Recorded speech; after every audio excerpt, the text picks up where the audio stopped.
And we're live, man. Here we go. Episode 3. Hey, season 1, episode 3. I don't really know why I keep referring to the season like we're gonna take a break. But here we are one more time, man. Hey, welcome back. Drunk Mondays in full effect. Week 3, episode 3, season 1, episode 3. Let's just keep this straight for all our listeners, right? Exactly. Hey, you know what I'm excited about though? What are you excited about? Today is the first day that we have a guest host on the show, man. What? So first, what I think we got to do here is we got to introduce our guests, because they're drinking, we're drinking. It's Drunk Mondays. We got a bunch of topics this week. This week wasn't crazy as far as the news goes and everything, but we got you. We got you covered, right? So, I mean, it got pretty crazy today, though. I mean, it did get pretty crazy. You know, not to preempt you, it got pretty crazy today. And maybe if we're trying to kill a little time somewhere in there, we'll talk about what happened today.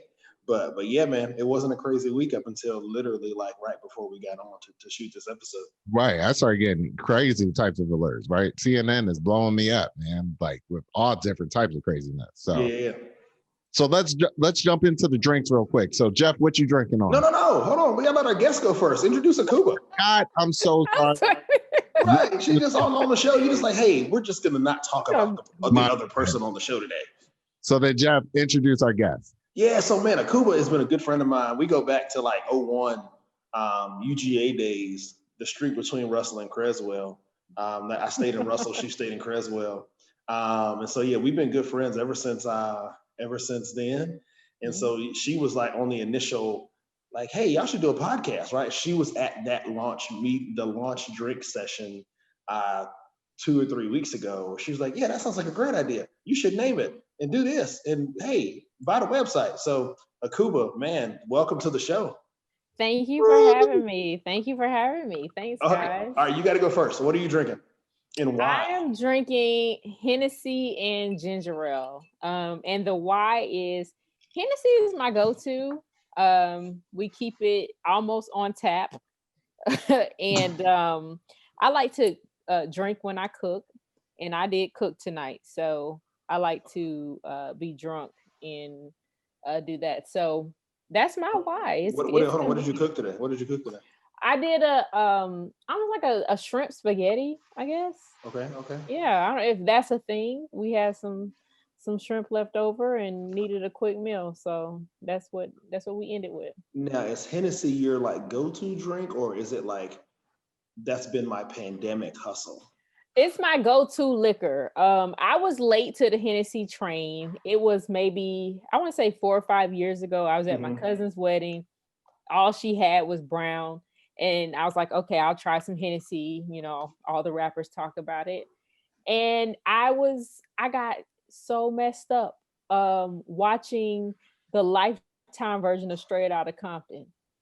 And my concentration was so focused. I was just like, whoa, I did not know Brown could do this. So like Justin came in the room. I was like, I'm listening to Michelle A. Like, so, not so that's when I knew Hennessy was my drink. We got along very well from the beginning. Hennessy's a good go-to drink. I mean, it's the backbone that comes through. Even though you don't necessarily want it to come through, you're like, it definitely has the stigma of being the go-to Black people. Yeah. Like, it's a go-to. But then once it hits your lips and it sits there a little bit, you're like, yeah. You understand why. Like, I remember a few years ago, it was maybe a year or two into my Hennessy love affair. And the price of Hennessy went up because I think something happened with the crops in France and something like that. And so we were like hoarding Hennessy. We had our friends on cruises like, can you bring us a box of white Hennessy? Like everybody else is hoarding toilet paper and hand sanitizer and Clorox wipes, and y'all out there hoarding Hennessy. Someone out there is hoarding Hennessy. Define essential. See, like, so somebody went to the liquor store today, and the liquor store man was like, hey, we're out of Hennessy. And you were like, Haha, I got you. Yeah, we actually ended up selling some of those bottles of white Hennessy, so it became very lucrative. So it's an investment. Yeah, it's an investment at that point. Yeah. Okay, so I got to tell you, so my liquor store man, I go to this liquor store. It's called Turtle Creek. Shout out to Turtle Creek. It's down in Winder, Georgia. It's far, but my man Anish is like a liquor connoisseur. Mm-hmm. And I said, hey, give me an alternative to Hennessy. And he was like, cool. He put me on Antarctica. Okay. And he said, hey, and this is he said, if you don't like it better than Hennessy, bring it back and I'll buy it from you. Oh. Like that's how much he stood behind that product. So and what was the verdict? Oh, it was fire. Like like everybody that I have put on to Antarctica has never gone back to Hennessy. Where does it stand price-wise? If I had to guess, I hadn't bought it in a while. Last time I checked, we're at the $49 to $55 bottle. Okay. I'll look it up while we're talking. But yeah, I mean, like it's a beautifully flavored alcohol. Nice. That's a big challenge. Overcoming Hennessy. Nice. Hen dog, like it's I mean, hen dog. Hen dog is the official drink of Black Family Reunion. Hennessy is the official drink of I just want to chill.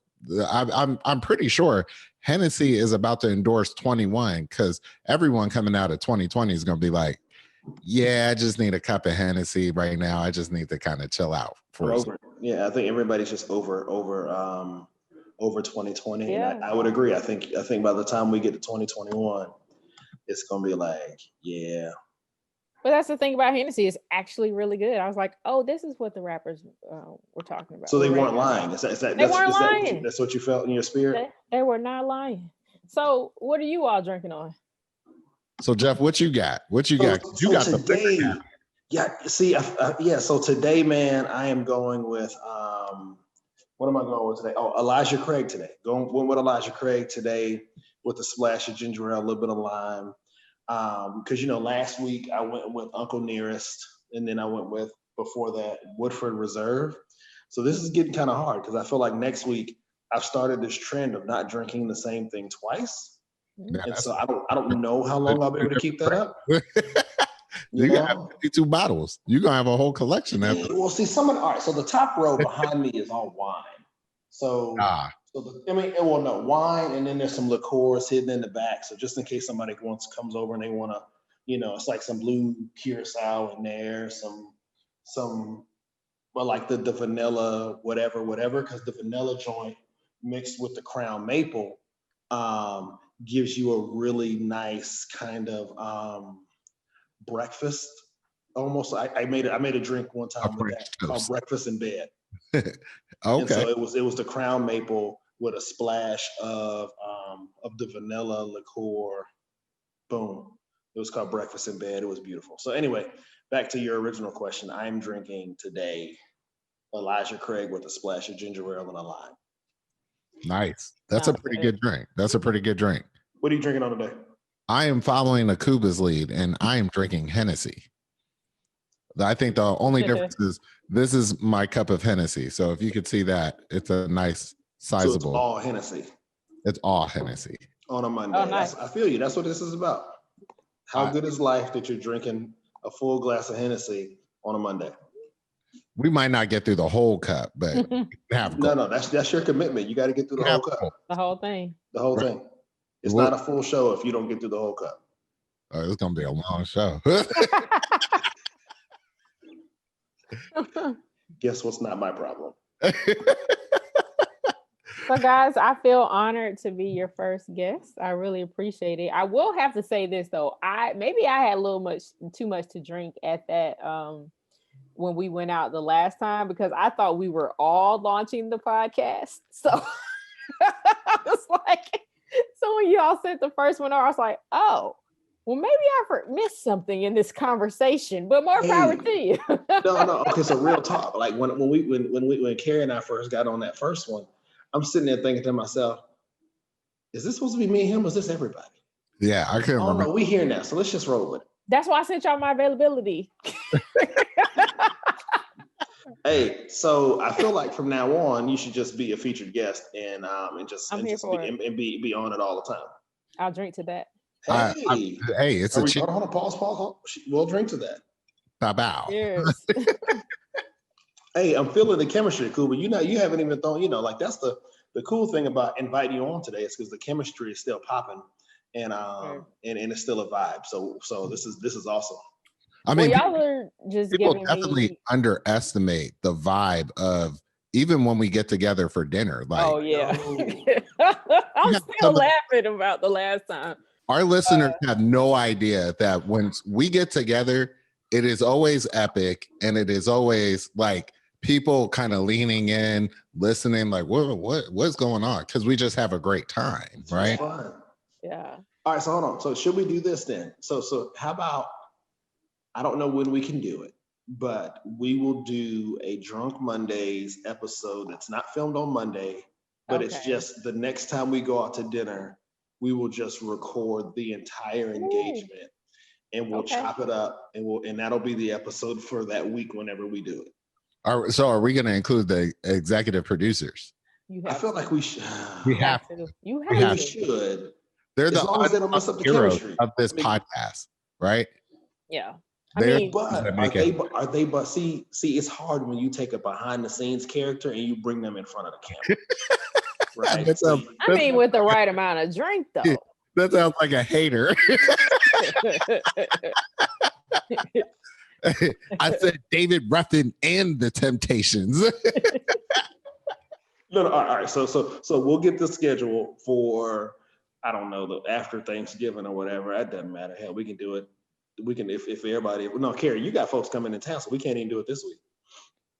I could do it probably Saturday night or Sunday night. Nah, we're gonna be. I think we're going to Augusta.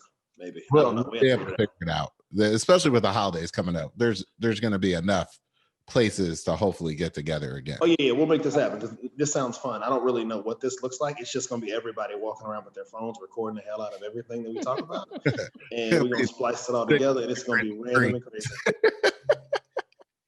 I love it. Let's do it, man. I'm down for it. So, so what the hell happened this week? Hey, man, this week, I don't know, man. I was watching the news like a hawk. I'm always watching the news. I have a crazy amount of news apps on my phone. I have Google News, local news, Fox News, ABC. Yep. I like being informed, right? Mm-hmm. And I got absolutely no alerts that I actually cared about. I know this is going to sound crazy, but some of the things I got alerts about, I was like, oh, it must be a slow news cycle, right? One thing that fell out the news pretty quick, though, I mean, it seemed like, and maybe this was just the distraction of 2 weeks ago, but all the jump off that was going on in Africa, like we hadn't gotten any social media, any news coverage, nothing about what's jumping off of Africa in weeks. So that's something I'm gonna have to look into this week. So good point. Yeah, it's a little too quiet, right? Yeah. So it's like, something's going on. Well, I mean, and not even that. I mean, yeah, it's quiet as hell, but I mean, it's even like, everybody's, I mean, I guess this is just what social media is. But I mean, everybody was all on board like a week ago on the social media, save this and make sure you raising awareness about this. And this week, it's like Joe Biden president officially today for the I guess the third or fourth time. And we ain't got nothing about Africa in forever. And the thing about it is the news hasn't been that interesting this week, to your point, Carrie. So it's just like, why? Right. I'll look into that myself too. Good point. I gotta check that out. We definitely gotta check on your friends and people in Africa. I had a student tell me, he was like, I want to go to school. I want to be successful at school. Right now, I'm in Nigeria right now, and there's so much civil unrest going on. I don't know if I'm even going to have electricity tomorrow, right? Wait a minute. Yeah. Flag on the play. Exactly. They've always had electricity issues. Are you his teacher? No. Oh, okay. I'm the department chair. I was about to say, I'm like, they've always had electricity issues. So, I mean, it's legit, but I smell an excuse. Right. Sometimes, okay, right? Okay. I would say sometimes I mean, just through coronavirus, you hear all different types of crazy I'm like, that's scenarios and stories, and not just from students, like from just anybody, right? So what'd you do with coronavirus? I went to South Korea. I'm in South Korea for like 6 months. Like, what? Are you from South Korea? No, just went South Korea. Had to get it. I've heard a lot of people, man, just like getting out of the lease on their apartments, man, and just doing work remote wherever they are. It's like they don't even care. Let me just put my stuff in storage and I'm gonna go live in Mexico or live here, live there.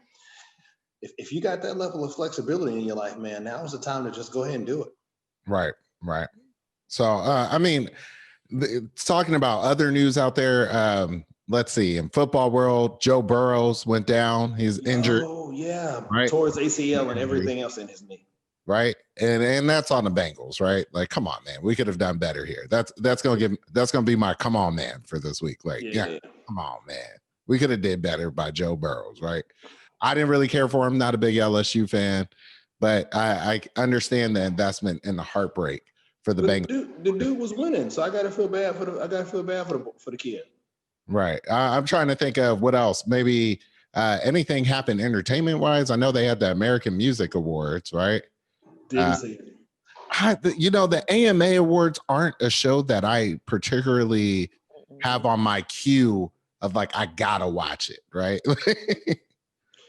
So I saw a story today that the Jeezy and Gucci versus drew more viewers than all of the music awards. Now, see, that's probably the most epic news I can believe that this week. Yeah. Did both of y'all watch it though? Absolutely. Okay. Jeezy Gucci, I didn't watch it. I watched it 24 hours later. Okay. So that's okay. Right. Yeah. You've seen it. Okay. Right. Like, so to me, that's probably what the hell happened in this week. I mean, like, trap music was the story of my college years. And so even to this day, I got two playlists that I ride to. I got trap music playlist and I got a gospel music playlist. And it ain't no in between. Like, so yeah, so when Gucci and Jeezy got to going, I'm like, yeah, I'm all in that. I'm all in that. See, I was never really a big Gucci or Jeezy super fan. Like, I just wasn't. You know what I mean? Who'd you listen to then? I'm coming from Jersey, right? So Jeezy, Jeezy was like well known. Gucci, I was like, he's got some tracks. No, Gucci didn't make it out of Atlanta. Yeah, see, like that was like, it was like, okay, yeah. And now I would say I've grown an appreciation for Gucci. Mm-hmm. I haven't grown an appreciation for Jeezy, right?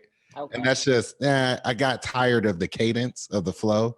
You know, okay. Gucci, I appreciated that this man went to jail, reinvented himself to a certain degree, and got on a pathway to still being relevant. I find those things very amazing, right? And by reinvent, you mean he just lost a whole lot of weight and got a face tat? Hey, that was enough, right? He also ended up on VH1. We could talk transformations. I brought this up to my executive producer here at the house the other day, right? I said, in terms of equity in my rap respect game, right? It comes down to, and it comes to the topic of Ludacris versus T.I., for instance, right? I give more value to T.I. because he didn't have Def Jam behind him in art development, right? Okay. Like, T.I. went from felony charges to Disney movies. If that man's manager isn't making $1 billion, okay, all right, right? To me, Ludacris, much respect to the game. He's like the newer LL Cool J. Hold on. But Luda went from like, what was he on? V103, a Hot 107.9? Yeah, 107.9. Furious. Chris Lover. That's what my wife and Furious. Right? That's what my wife told me. Like, he was on the radio. I was like, oh, okay. Yeah. He went from spinning records to Fast and Furious Tokyo Drift.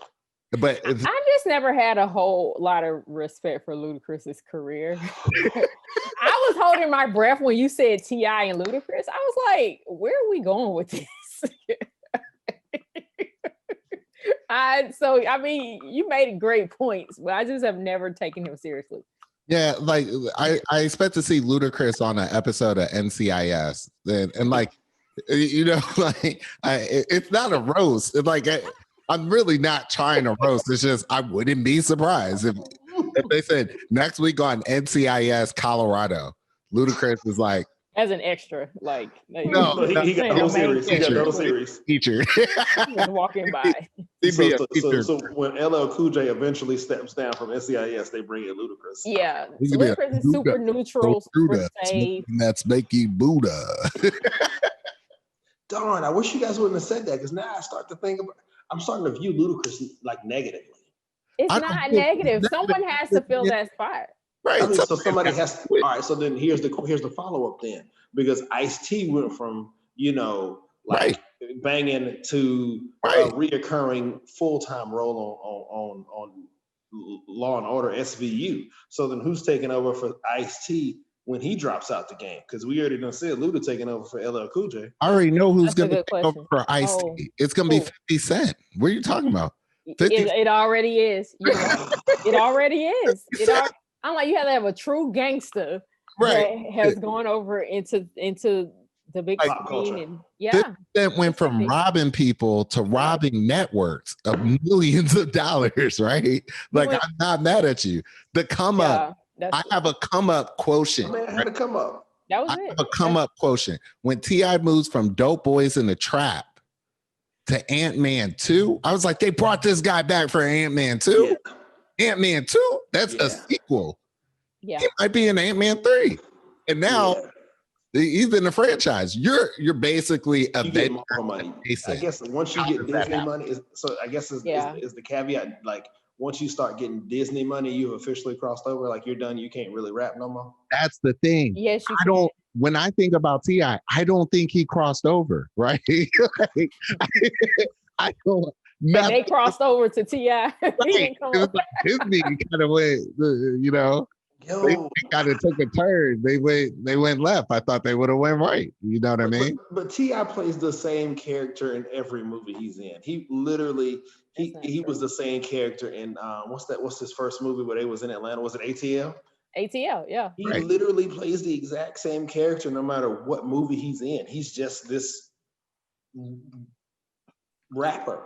T.I. gets one of my For the Culture awards because that just goes to show you don't have to be somebody like Donald Trump or somebody to be destined or have like all this privilege. He is going to make it just being himself, because let's be honest, T.I. is not the strongest actor, right? Oh, he's trash. Like Rihanna's a better actor than T.I. is. Oh, that's saying a lot. Ooh. I'll take it a step further. Rihanna's a better actor than Beyonce.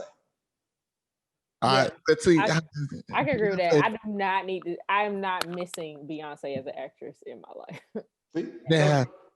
Yeah, but see, like I don't look at Beyonce like I expect her to act, right?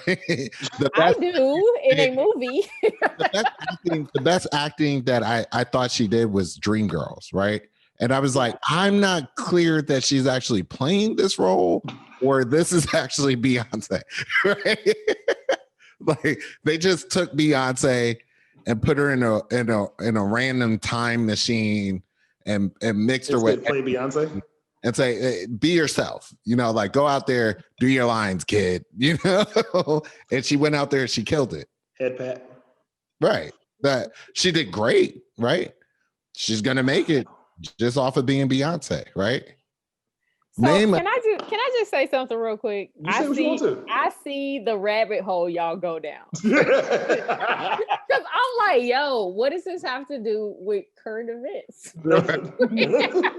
Nothing. We're just going now. Hence, and I guess that's where you go where the liquor takes you.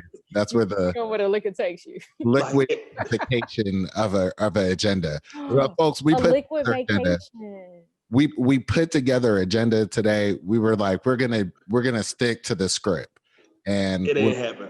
It took 2 seconds. We blew that apart. Blew it up. Carrie, I like that. A liquid vacation. Liquid vacation. I've taken many of those this pandemic. So let's just say segment 1 is always going to be called Liquid Vacation from now on. I like it. It is the rabbit hole that we planned for.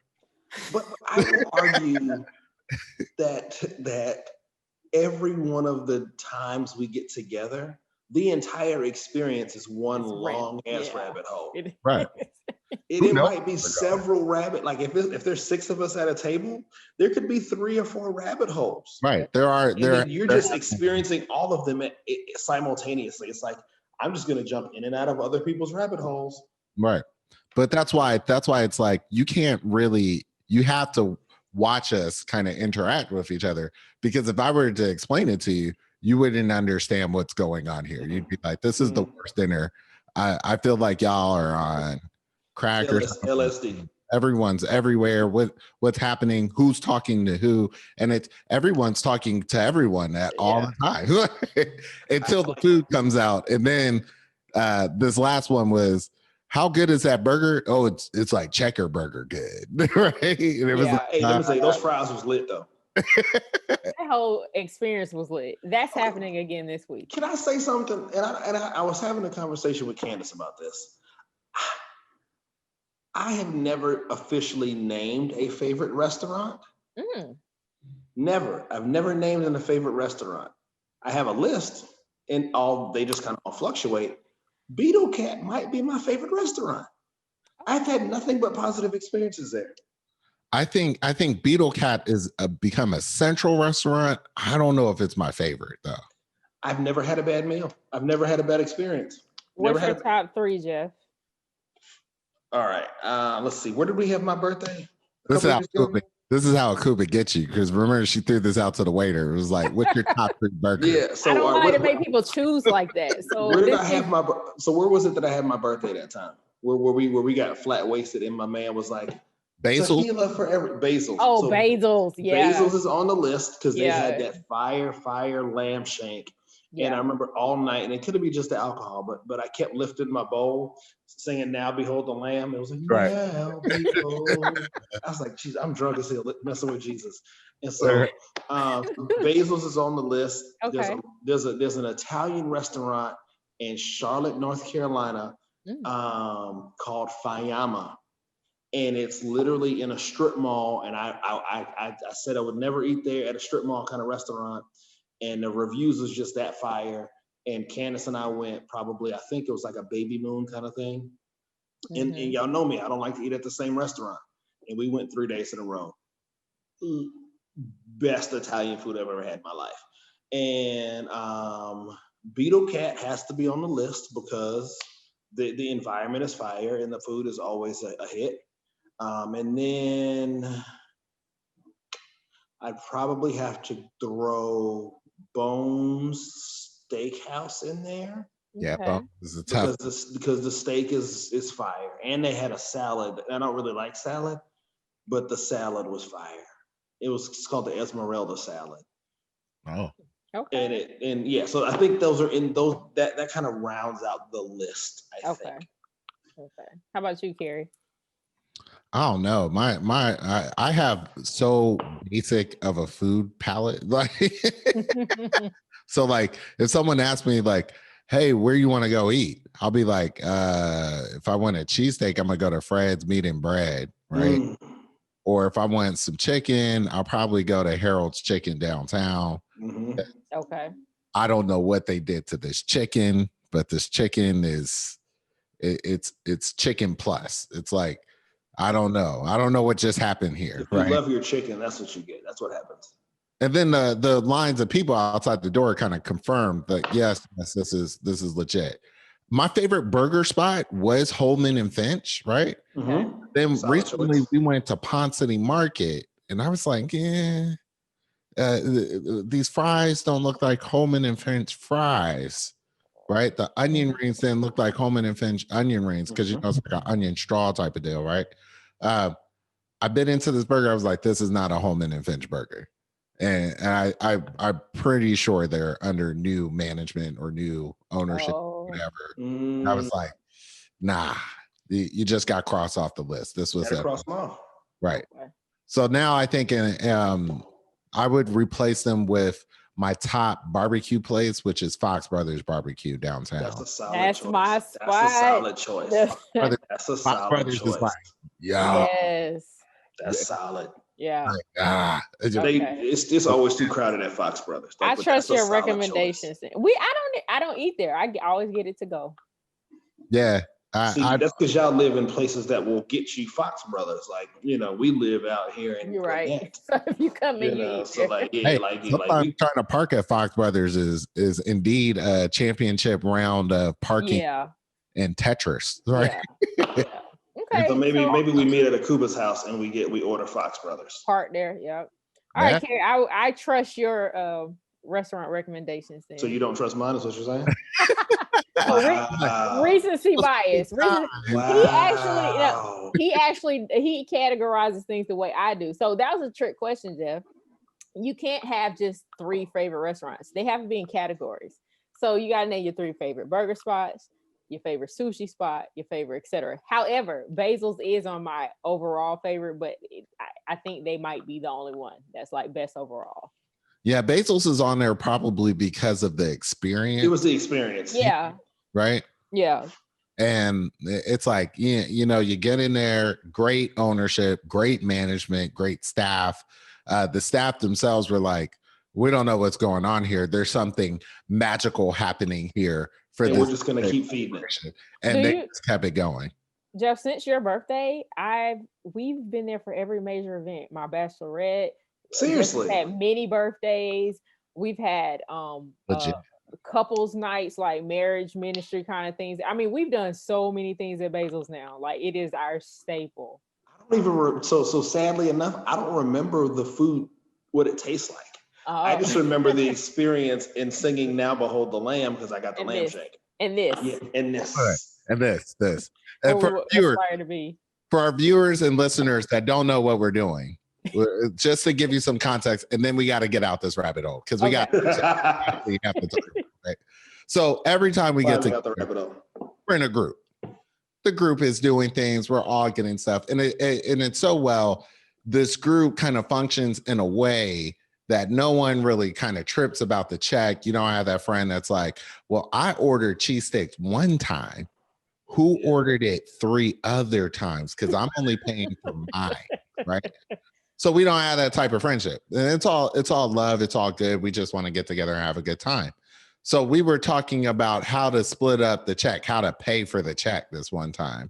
And I think they came out with one check. And I was like, do we have this action? Or is it this action? Is it this or is it this? At this point in our lives, everybody was like A and B, and D, A and B, right? Sometimes A,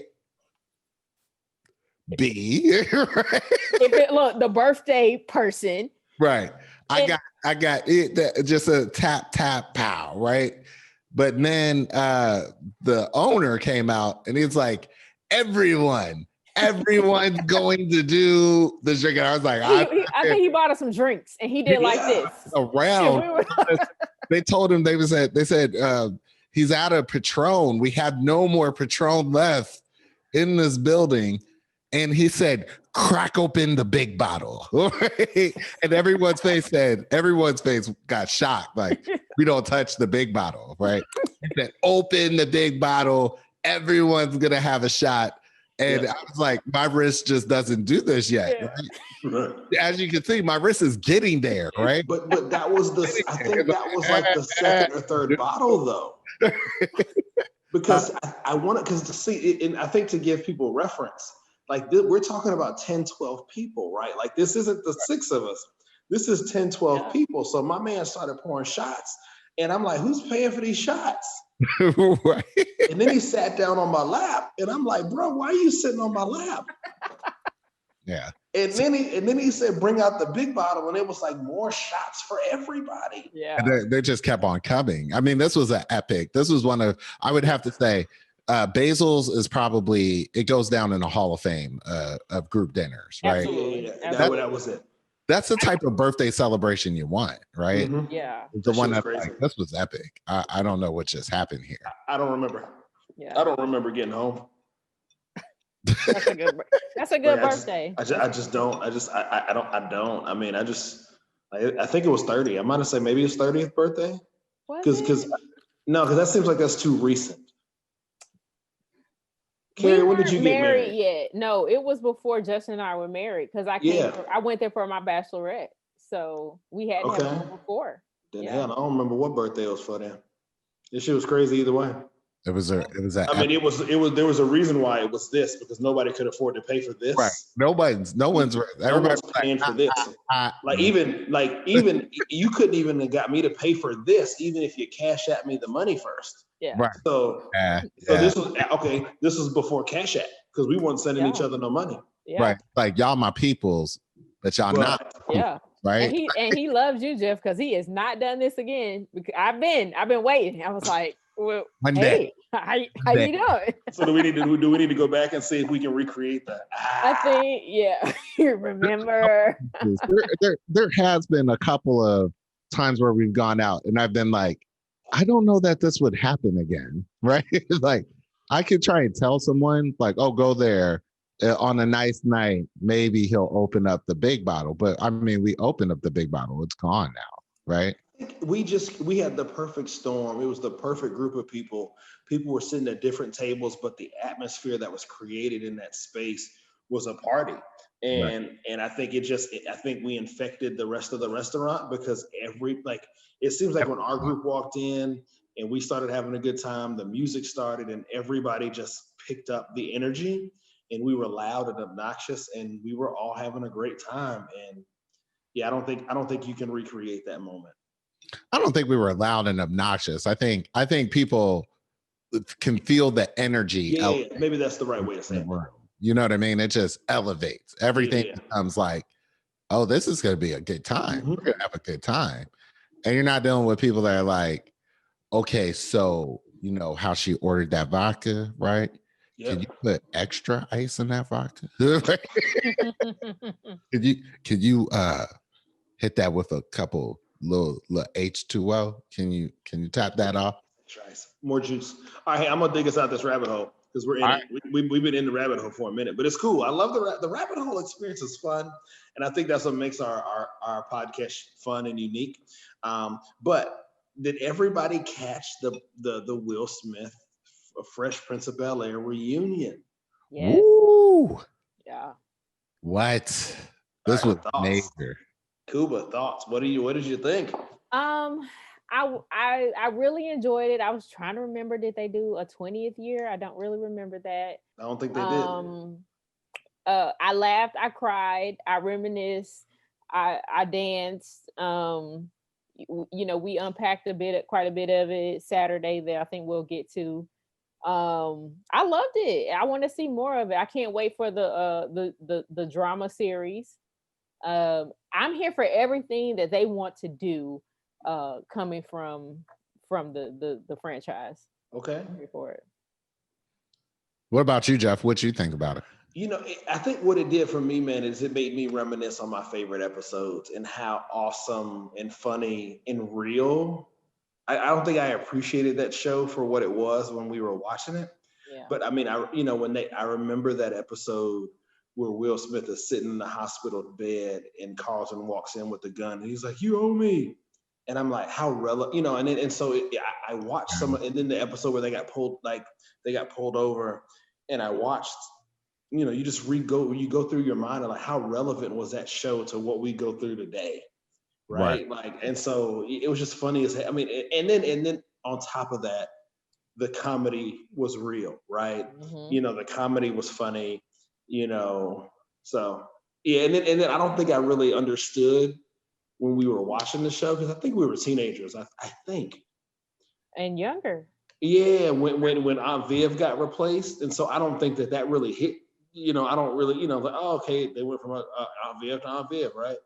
But now it's like a joke. Like they went from dark-skinned Aunt Viv, who was a lawyer, to light-skinned Aunt Viv, who was a stay-at-home mom. So, I mean, yeah, I enjoyed it. I got to relive it. And I think we were rewatching like all the damn episodes today, so love it. Yeah, I gotta think. Last week we were talking about the '90s and how the '90s kind of lied to us, and something you just said kind of made me reflect on that. I think the biggest controversy for me on Fresh Prince of Bel-Air wasn't Aunt Viv switching; it was that Nikki grew overnight, and I was like, What just happened? Right? And maybe I just wasn't woke as like a 11-year-old or something, right? 11, 12-year-old. I was like, I don't know, but I was like, that kid should not be that old and Will Smith not graduate college yet.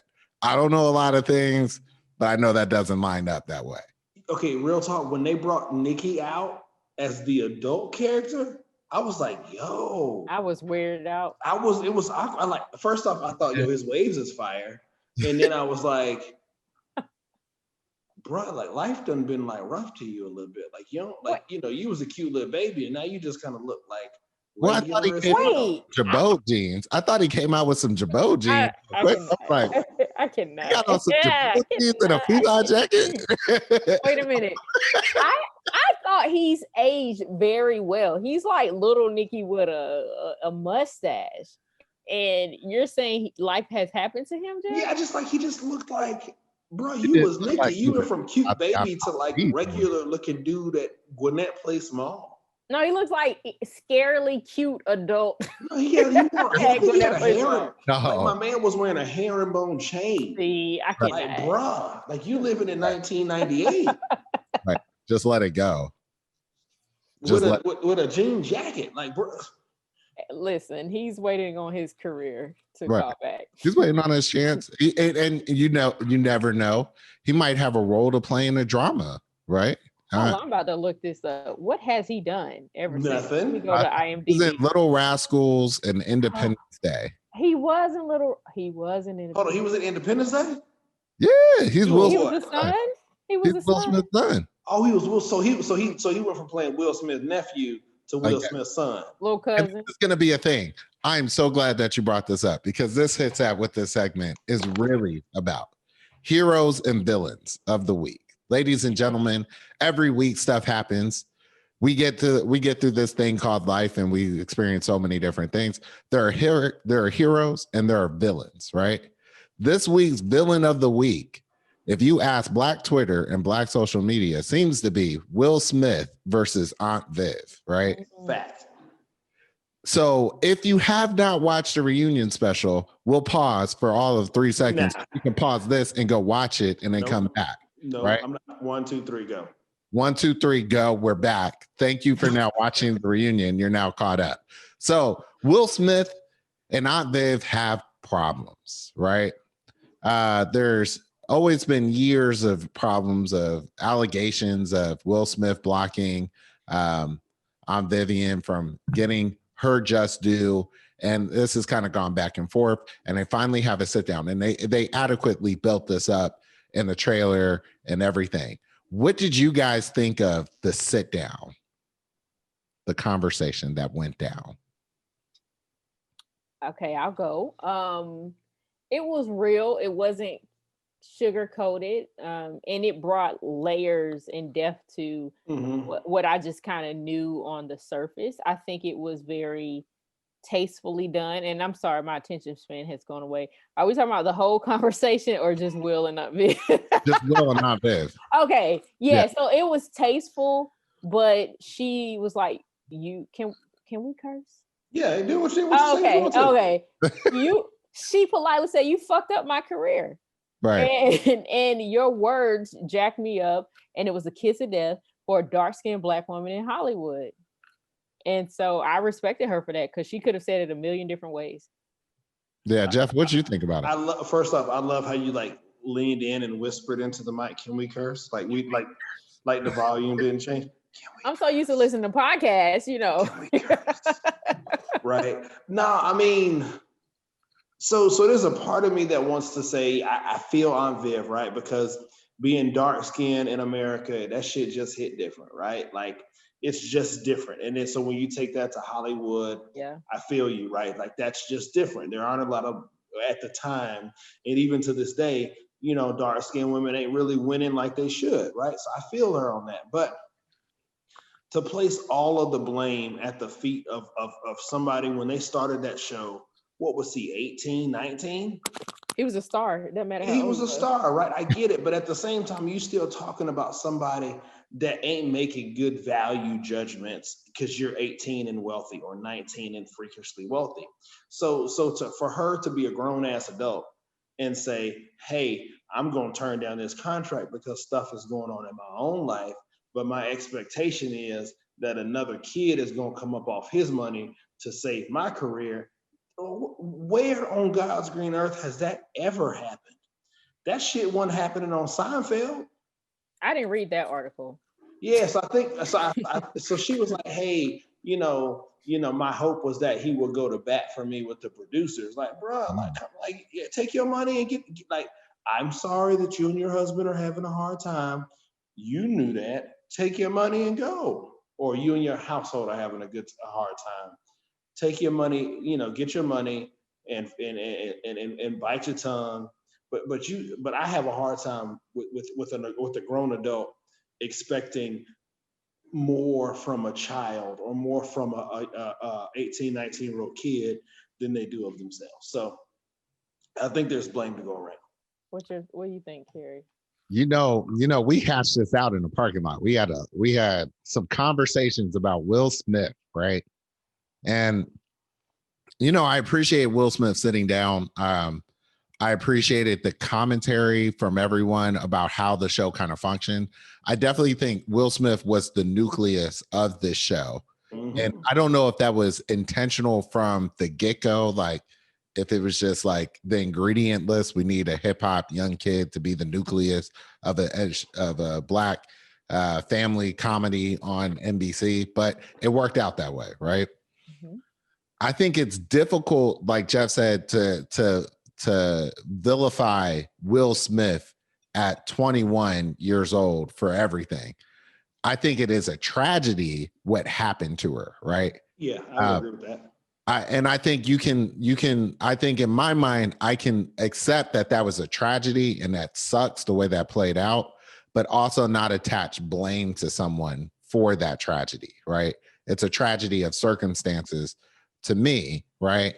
And I think the thing that jumped out to me about that is, as I was listening to the other actors talk about the show, and they talked about how James Avery was so vocal and never gave Will Smith an inch and was like, everyone needs to step up. The show is going to be very important, right? I thought to myself, who went to bat for Aunt Viv outside of why was it all on Will Smith, right? And that kind of says to me, maybe he wasn't the only one that had problems with her, but he was the one that had the most impact in affecting what happened with her, right? So James Avery or Alfonso says, I don't really mess with Aunt Viv. Not a big deal. Will Smith says, I mean, if she don't want to be here, then I don't want her to be here. And they're like, okay, we're going to give her a raw deal and all that thing. And I can understand that more now for Will Smith, even in the words that he said. I think Will Smith runs me as a very intentional person. Mm-hmm. If he wanted to say ABC, it's because he meant to say ABC. And if he didn't want to put shade on someone, he didn't want to put shade on him, right? So when I listen to his explanation from those things, and he says, well, now as a parent, I understand what comes along with being a parent and what that means. Right. And I think as a 21-year-old, I would have approached the situation different. I never want to take away from someone's opportunity. And I think that kind of hints at like, well, you kind of hung me for a lot of stuff here, right? I'm not exactly the whole villain, but I accept that I am Will Smith. If you're going to take a shot, you're going to come to me anyway. And I can take that. You know what I mean? Yeah. I see it a little different because his intentions may not have been ill, but it doesn't matter how old you are, your words can still have consequence. And we don't know all the conversations that were had. Janet did say that during that time she had alienated herself from everyone. Mm-hmm. So naturally, maybe everyone may or may not have gone to bat for her, right? Most of the cast was younger, or too young to be doing that. And so I don't think any excessive amount of blame was put on Will. I think that heavy is the head that holds the crown. And just because he doesn't understand the magnitude of his power doesn't mean he's without it. And it wasn't about, her issue was that they locked her in and she couldn't go out and make money in other ways. I got you. Right. So her deal didn't have anything to do at that time. Well, may or may not have much to do with the dynamic with the team, but as a new mother, as a, in a tumultuous marriage, she needed other ways to make money, and they limited that. And for everyone else, that was okay. But to Carrie's point over the weekend, none of them really did that. If you really think about it, the timing of it. So maybe she was asking for a little bit too much. Yeah, I mean, I don't disagree with you at all. I mean, I think, there's a part of me that's like, hey, if you're gonna go to your boss and ask for a raise and he says no, and nobody goes to bat for you and says, oh, hey, yeah, this person really deserves a raise. You got one or two options. Either you can keep on going, or you can resign, right? And at some point you have to realize, hey, am I indispensable? Am I Will Smith? Yeah. Or am I Aunt Viv? So, okay, quick. I do think they did her dirty with changing her character from being a strong Black woman to being this stay-at-home mom. Like, that was a shot. That was a disservice to the role. That was a shot. So real quick. I do wonder this. Go ahead. Real quick about that, right? So I was thinking about this, right? Is saying that Aunt Viv was dumbed down in her new iteration, is that a slap to the face of every Black stay-at-home mom?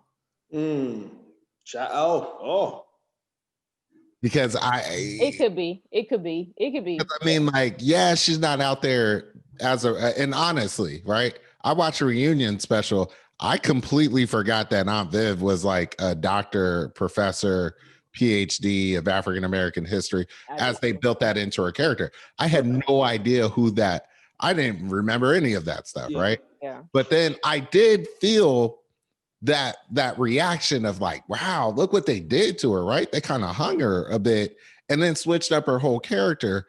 But then I started to think about it. I was like, man, that would suck if I was a stay-at-home Black mom. Yeah. And hear people's that reaction. It kind of confirms that I'm less than. Yeah. That's a fire-ass point. Great point. So real quick, 2 questions for each of you. 2 things you didn't know until the reunion, and who was the villain and who was the good guy between Will and Janet? So 2 things I didn't know. I didn't know that it was the same clip of Jazz getting thrown out. Yeah. I had no idea. I never followed that, right? Never paid attention that close. I never followed that. The second thing, I actually really wish, I think this isn't going to be something that I didn't know, but something that I wish they would have brought out were all the guests that they had on Fresh Prince of Bel-Air. Yeah. Mm-hmm. Like, they had so many. They talked about Don Cheadle, but from my memory, Queen Latifah was on there, Nia Long was on there. Yep. You know what I mean? They had such extremely old girl from Tyra Banks. Tyra Banks. Yeah, Tyra Banks was on there, right? The girl from what's the A Different World? She was one of Will Smith's girlfriends. Who? Creed? Whitley. Yeah, Whitley was in there a couple episodes. Wow. Really? I remember that. Wow. Hey. So I mean, I guess for my thing is, what I didn't know is when you really go back and look back, it's probably all the stars that were guest stars in the show. Mm-hmm. Right. Like it really, I mean, when you judge a show like Fresh Prince of Bel-Air on spectrum of all the Black shows that have created, I mean, it's definitely in a Hall of Fame of Black family. Mm-hmm. Yeah. Like these shows that it's in the Mount Rushmore Black shows. Absolutely. And I think it's up there. It definitely was above for me, like Family Matters, for instance, right? 100%. But it wasn't quite Cosby's for me, right?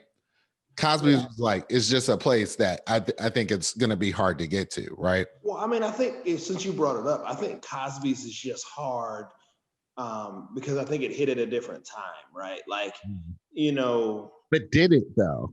Not too much. It I don't overlapped. remember. I mean, I remember the Cosbys because it's been in syndication forever. But did I grow up watching the Cosbys? I see. So here's a question for you. Maxine from Living Single. I'm terrible with actresses, right? Yeah. I'm terrible with actresses' Her name names. is Erica something. It's Maxine. Maxine is what I know her as, right? Maxine is on the Cosby Show as the cousin from a less prominent family that comes to live with the Cosbys, right? Mm-hmm. Sounds a little similar. Sounds very familiar. You're right. Sounds like a very interesting story. Touche. Of a parent that is a lawyer, now judge, right? Inner city kid from Philly that comes out there. Yeah, I don't disagree. Very interesting, right? That is very interesting. Did she have behavioral issues? She did. Oh wow. She did have behavior. I mean, and she you know, she had educational issues. Then she went through that phase where she was trying to figure out whether or not she wanted to date this boy and quote unquote lose her virginity to this dude. Like, so I mean, the storyline for Maxine and Will Smith are pretty similar. You remember a lot about the Cosbys. I think it's because, you know, I just you know, you just sit and watch TV, man, and you just watch episode after episode. You just get sucked down a rabbit hole of TV shows. Like, we watched probably 10 episodes today of Fresh Prince of Bel-Air. Speaking of rabbit holes, Carrie, who is your villain? And who's your good guy? And who's your bad guy? Here's Akuba trying to bring us out of the rabbit hole. That's why we're gonna have to include Akuba, because she's drawing us back to the center. She's bringing us out of the rabbit hole. I think my villain for the Fresh Prince of Bel-Air episode has got to be NBC. Good answer. I'm gonna skate that. It's NBC for me. All right, Jeff. I'm gonna say the villain is gotta be Uncle Phil. Wow. Ooh, sting. Here's why. Because he was the most experienced actor on the set. Boom. So he had the ability to kind of guide and have conversations with people, and he played a leadership role. And can't talk ill of a dead man because we didn't get his side, but he could have, or should have, or maybe he did, whatever. But maybe he could have just said, "Hey, Aunt Viv, you play your part, we'll get you your money," or "Hey, Will, she's an integral part of the show. Let's go get her money." That's a point that's always that's valid, but that's always tricky because you don't know the conversations. And that's I said he's dead, so we didn't get that part of it. So, and I'm talking bad about a dead dude, right? So, boom. Yeah, I mean, we just don't. You don't know what you don't know. But for you, who is it? Who's the villain? It's Will Smith. It's easy. Whose career touches his, right? He first of all, but especially Janet's. And like I said, your words have weight and they have a responsibility. He didn't apologize. Carrie, you said he was like, now that I'm a parent, he apologized because he realized what as a parent now, what his words meant and how, you know, what space she may have been in. So he did give her the kiss of death. And I liked what we said on Saturday night. The closest thing to reparations for Janet is to have her play herself in the dramatic series. You know what? And so I was thinking about that more, right? I thought about that more after we left. Think about it, Jeff.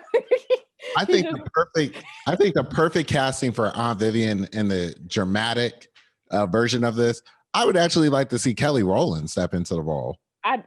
See, damn it. Now, I was with you on Saturday. Give her coins and her flowers. How about we just write the woman a damn check? Just write her a check. Go away. I mean, because she was firing unnecessary shots on the social medias. Isn't she classically trained? I don't know, but she classically took the shots at Will Smith for about 20 That's what I'm saying. She took shots, man. Like you can't come back and talk about, hey, You She'll did probably me go. wrong, but I'm gonna be so angry that I'm gonna shake shots at you your whole career, bro. Sit down. Okay, Now, so, okay. let me- Her shots were impressions. He went on to make millions of dollars in the triple digits per movie. Come on, she didn't. So let me ask you this, Akuba. Let me ask you this. Did Aunt Viv get blackballed by Will Smith, or did she get blackballed by her revenge vendetta against Will Smith? That's like it depends on the timing. I honestly don't know when all those words were spoken. So they were going on like right after, all the way for like years. I feel like as most recently as like now 3 to 5 years ago, they asked her, and she was throwing shots at Will Smith again. Well, I mean, when you think about Black women in Hollywood, what she's saying isn't new, right? So I think that her issues predated the things that she was saying about him. So my frustration with her also is that when she started talking, she said, I was given a shot that many Black women that look like me aren't. So you walked into a situation knowing that, hey, I've been given an opportunity that other people that look like me ain't been given. So to me, if I'm walking into that situation, I'm like, well, shit, let me do whatever it takes to do what's right, or to go the extra mile to make sure I'm not perceived as wrong, because I have been given extra and I have been given a shot that other Black women or other Black people that look like me aren't given. That's very valid, but she has so many layers. She was pregnant. Yep. She was hormonal. She was a Black woman in Hollywood. She was in a abusive marriage, apparently. Those are a lot of layers to be thinking clearly through. So you go through all of that, right? And I'm not taking anything away from what she went through, but you take shots at the cast for not supporting you as a family member, but you didn't trust them enough as a family to come to them and say, hey, this is what's going on, right? Like, you can't have both sides of that coin. Okay, I give you that. I mean, maybe you can. Maybe you can have the coin and have both sides, because you're right. If she was being abused as a woman, that's a lot to have to go through. And who knows where she is mentally while being pregnant, and she's in this kind of survival mode. And I get that, but once you remove yourself from that situation, you still throwing like not even shots. You straight throwing bus grenades. That's true. I mean, also put yourself in the mind of Will Smith at 21 years old, where you have no idea, because she's not disclosing anything to you, right? Yeah. It's just all of a sudden a big shot. And it's like, well, hell, I'm 21 and I'm a multi-millionaire movie star. Like, bro, all I see is a threat. I see you trying to come for my money. I see you trying to come for my livelihood, right? Like, and especially if I come from if I come from nothing and you trying to take me back to nothing, no, I'm being inconsistent and immature all day. Like, I'm petty already. That's valid. Okay, two things. The things that I didn't know were I did not see it until the reunion show. The show was really about how much it was about Will and Carlton. I didn't realize that then. And then I learned a lot more about the Will and Janet dynamic, because I didn't know anything. Kind of like the Jeezy Gucci beef. I didn't know a whole lot about it until last. And you from Riverdale? I expect you to know about the Jeezy and Gucci Man beef. I checked my bank account. Jeezy didn't deposit anything in it, so it was just it's crazy. No. So last thing, y'all, Nikki. I looked up Nikki on IMDb. His name is Ross. Dang it, I lost it. His name is Nikki. Okay, he's Nikki. He will forever be known as Nikki. Y'all, he only has 13 credits on IMDb. Because he grew out of that cute kid role. Right. Yeah. He became a regular ass dude. He wasn't spanking. He wasn't spanky. Yeah. Hey, this is my barometer of Black childom making it, right? If Jason Weaver can be in Lottery Ticket, right, then you too can have a sustainable career, because this man was probably about 35 in Lottery Ticket with Bow Wow. I didn't even see that. Like, that movie came out and looked all bit of trash. And so, yeah, I mean, I get it. Yeah. Nikki could have had more shots if he wanted to. He peaked, and as parent, I'm not a parent, but I guess as a parent, if you have a child, you want to put them into entertainment, you have to decide: do you want them to be a child actor or have a like a viable adult career? It's very few that can do both. He lost me at the herringbone. Like when you threw the, like you come out, bruh, like. Okay, Carrie. Wait, where did Carrie go? Oh, He does things. My laptop. Yeah, my laptop started going off saying like about to die. What's next on the agenda? All right, so go ahead, Carrie. The next thing is, which is the greatest thing of this week. This kicks off the holiday season. This week is really where it starts to pop off. We are in the mad dash to the new year, and it kicks us off. Every family everywhere is going to do something, whether it's remote or together or at distance, whatever. You will celebrate Tea Day. Tea Day is Thursday, right? I just realized Thanksgiving was this week. It is this week. Your cranberry sauce need to be in the refrigerator right now for it to be at peak chillness on Thursday. So this I'm just going to steal this because I don't need nobody fussing. This is not up for conversation.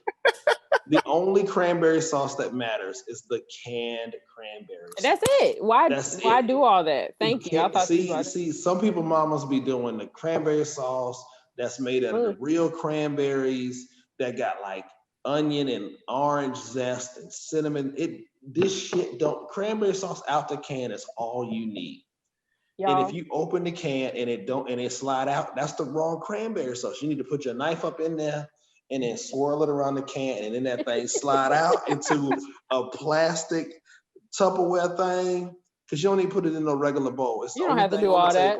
That ain't in a regular bowl. You slice it right along the rings that's in the can. And if you get that first slice of cranberry sauce, because it's a thick piece, you winning. That's it. That's Thanksgiving. Y'all, I literally just text my mom, asked her what's the Thanksgiving plan. I'm like, oh snap, it's Thanksgiving. She gonna be like, well, we social distancing. Pandemic. We are pandemic Thanksgiving. Get some heaters and eat outside. So what are y'all doing for Thanksgiving?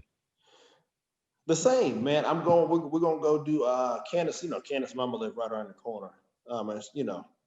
They've been good about doing the social distance stuff. So we'll go over there for Thanksgiving. I will take my own cranberry sauce. Her mom is one of the ones that does the freaking cute cranberry sauce. And I'm like, I remember when we first started dating, I went over to the house and I'm like, what is this? Right. What is this? And then she didn't have no giblet gravy. Like, bruh, give me giblet gravy and cranberry sauce. Wait. It's like I was in the car with you, right? And then we got to the corner. I was like, we gonna go right. And you went left. This is a stressful time for me because this is my favorite holiday. And so I just want what I want, man. I want. Take your control back, Jeff. Cook it yourself. What are some of your family traditions for Thanksgiving? For my family, every year for Thanksgiving, they put on a talent show. What? Hold on. Can you record that for the pod? Can you record this? I'm not going to record it because every year I try to find a way to get out of doing this talent show. And like it's like an epic battle now. So let me give you guys some context. So a long time ago, my family was pretty fractured when it came to Thanksgiving. People just kind of did their own thing. And then my mom and her brother started getting together more, right? And we used to watch 5 Heartbeats like every Thanksgiving. I don't know why. It just was the movie of choice. And someone threw down a challenge. I think I know this 5 Heartbeat song. And it came into like, no, that's not how they did it. This is how they did it. And what proceeded to happen was a 5 Heartbeats battle for a couple years that then progressed as we brought more people in, being like, oh, okay, now it's like a talent show. So now they go epic battle Thanksgiving. You got to do a talent show, and it's spread through generations now. Oh, okay, hold on. Can we at least get clips for the podcast? Highlights. Can we get a highlight reel? Just give me a few. I just need a couple dance moves, or one of the teenagers rapping Meg Thee Stallion, and one of the grandmamas don't really know what WAP is. Like, give me one of those moments. Well, my grandmother usually reads a poem. That's her. Yeah, boom. Hit you with that talent. Got that poem. It's in the Bible. Pull it out. I mean, it's literally in the Bible. It's not a poem from the Bible. It's a poem book in the Bible itself that she got pow, ready to go. Let's do this. Hold on. Does grandmama go first? No, she usually goes. Y'all, my mom was calling me. Hey, what you talk about? Hey, what you over there talking about? Hold on. Are you about to talk to your mama? I am. Hold on, put it on speaker so we can hear. Hey, Norma. Hey, Ma. Hi. Oh, you were laughing with me? Yeah, well, I'm doing a podcast right now. We were talking about Thanksgiving, and I realized we didn't have any plans. Because I asked you the night that we was doing our painting thing. I want to do Thanksgiving. You know what you said? Do you remember? I don't, because I was sipping. You didn't even finish the first glass of wine. You only took 3 sips. What did I say? What did I say? You said nothing. So I didn't plan anything. Okay, well. I was thinking Katie and the kids are going over to Stephanie. We can figure it out. I just had to ask real quick because I didn't know. I just said, you know what? I'm just going to be glad to have this house to myself. Okay. Well, that's a plan too. Okay, we do everything. But I figured that Justin's sisters, I know they always cooking up some good shiggity.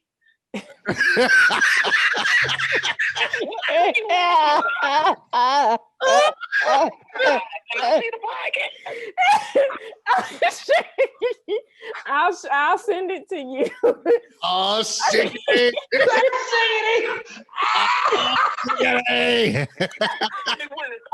Okay, I'll call you back. Love you. Okay, love you. Bye. So my mama doesn't curse, y'all. Hey, I love it. I'm here for it. Hey, that just topped my talent show all the way. She a new guest host. hey, Shiggidy. we get up Is in mom available next Monday? Hey, you asked me about Thanksgiving. You know you was over there sipping. You only had one glass of wine. Only had one glass. Hey, I don't know what you doing, Shiggidy. I might be at the house by myself. Hey, I told you she was gonna hit you with that social distance. She said, hey, what I'm thankful for? A house without y'all. Happy Thanksgiving. Happy Thanksgiving. We gonna do the name of this episode is For Shiggidy. For Shiggidy. Oh Shiggidy. Oh Shiggidy. Mama said that, well, Justin, his siblings always be cooking up something, but I'm gonna be over here by myself because y'all be out in these streets with the Rona. For Shiggidy. For Shiggidy. I'm about to use that every day now. Hey, I'm gonna just text the text group for Shiggidy. No context. For no, Shiggidy. not with y'all too. I gotta hear that with her. You ain't got it. I'm out here getting it. I'm out here. I'll be in the house by myself. For Shiggidy? One plate. One plate. For Shiggidy, nigga? You want to go for Shiggidy, nigga? All day. One plate. One pizza turkey. One glass. One bottle. One glass. One wine. One Pinot. One nut.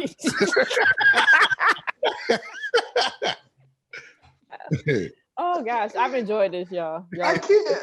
I didn't even get through the segment. I don't even know where we go from here.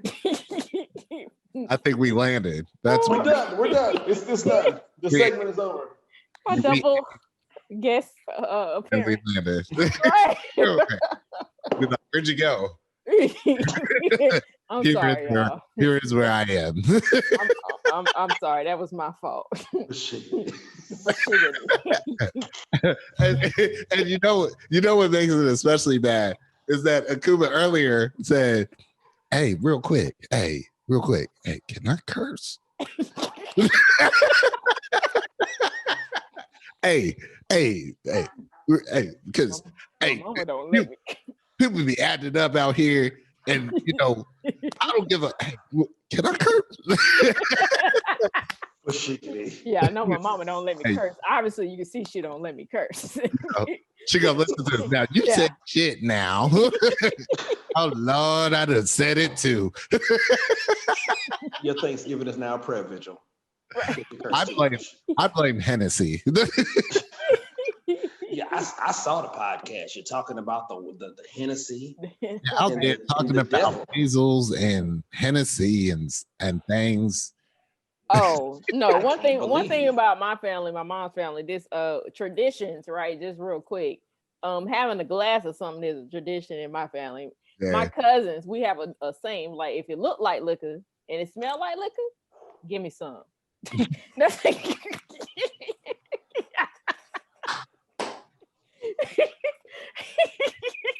hey, what is that? I don't know what to say. It is tea, Uncle Ron. I don't know what to say. What you drinking on? What's in the cup? It's just water. It looked like vodka. So give me some. Give me some. I come from drinkers. We drink. That is water. You lame as hell. Yeah. I thought that was ever clear. Bo Shiggidy, you lame as hell out here drinking water. What you trying to do? Not get a hangover? But Shiggidy. Y'all gonna leave my mama? Like, what you drinking over there, mama? Some Shiggidy. What's that mixed with? Mind your business. Mind your business. Yeah. We got watching you. You only done had one glass and ain't got no refills. That's right. That's a mama though. That's a mama though that's tracking your drinks for you. That's right. Like, oh no. Talking about you forgot. You only had one drink. my mom over here like, hold on now. One. That's the number of drinks you had. One. Right. Are you sick or something? You taking? Are you okay to drive home after your one drink? Y'all, did we hit all your topics? It ended it for Shiggidy. We hit life. We filled the life. It comes at you hard and fast. The life meter. Look at these production notes. That's hilarious. Well, y'all, I appreciate y'all having me on. I really had fun. I'm waiting for the next invitation. Hold on, your mama is invited next Monday. Right. We got to find out what happened. Right.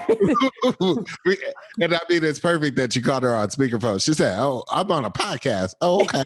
So remember what happened last week when we talked about this? Oh yeah, she don't even know. So when I sent her the link, she was like, "You didn't even tell me."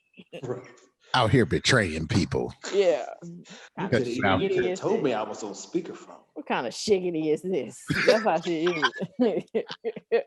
That's how she uses it for. Oh yeah, like Monday we got to do a recap episode of Thanksgiving. Oh yeah, Monday's gonna be a recap. Yeah. Monday's gonna be a recap, and then maybe we could talk about Netflix's certain people. Okay, before the next episode though, y'all need to watch the what's the name of that show? Jingle Jangle. Fire. Automatic top tier Christmas movies for Black people. Word? I thought Jingle it was Jangle. A C movie. Jingle Jangle. What you say that? I thought it was a C movie and not even a B movie. Let me delete you. Wait a minute. Call Candace. Let me. No, it was like the singing was legit. So okay. I mean, like a lot of cool. Story was really good. CGI was fire. Whatever happened to Forrest Whitaker when he went to Wakanda in Black Panther happened to him here because he didn't really have a lazy eye too tough. So hell, I mean, you're going to hell.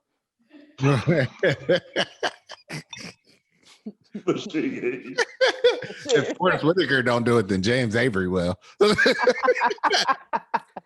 Speaking on the dead. He's gonna come up and be like, so watch Jingle Jangle. Okay. You cannot be talking bad about me like that. That's gonna be James Avery coming to get you. Yeah. Okay, I'll check it out. Now I'm gonna have to check it out though. So we'll talk about Netflix next week. Netflix. Okay. I can't, I'm pretty sure y'all have another guest, but I challenge you all to take clips of your family gatherings and have highlight reels from the best. My family on my mama's side, all we're gonna do is drink. We're gonna drink. So then you'll have all the highlights. Right. Y'all know my mama. Y'all all done met my mama, so it's shit. She gonna get drunk and fall asleep and start snoring, and then wake up 5 minutes later talking about why y'all didn't wake me up.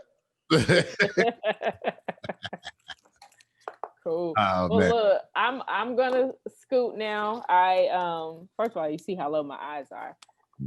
I'm gonna have one more drink. Thank you guys for giving me I guess a reason to drink on Monday, because I usually just do it with no reason. So I had, an excuse on this Monday. So thank you guys. I enjoyed it, and congratulations on your new podcast. Yeah, it was fun. It was fun. This was great. Thank you for coming. Having a great time. More life is what led to drinks, and drinks lead to better life. So, amen. For Shiggidy. For Shiggidy. Well, I'm Jeff. I'm Carrie. And I'm drunk. We have a new thing. That's gonna be in there forever. So hey, like us on Facebook, like us on IG. Make sure you subscribe wherever the button is. Wherever it is. It could be like this. This could be this. This is bow. Hit that post Shiggidy number. Yeah. Hey, make that number go up for Shiggidy.